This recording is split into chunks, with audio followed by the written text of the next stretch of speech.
আসসালামু আলাইকুম। আর একটা নতুন ভিডিও নিয়ে আসলাম। এই যে দেখুন প্রচুর ঘর বাড়ি এখন ধরছে, কিসে বাড়ি করছে।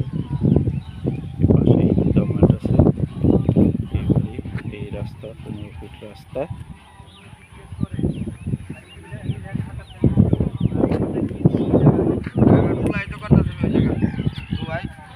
সবকিছু নিজে বুঝে লইছে কিনে না কাঁচা মরিচ কম টমেটো কম না ইত্যাদি যা লাগবে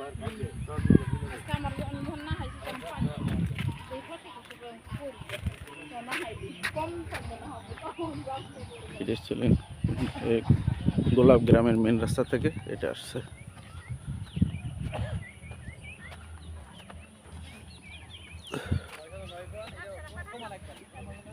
এই খুঁড়া দেখা যায় এই পলটটা, এই গাছালা পলটটা, এই ছাগল দাঁড়ায় রয়েছে, লোক দাঁড়ায় রয়েছে।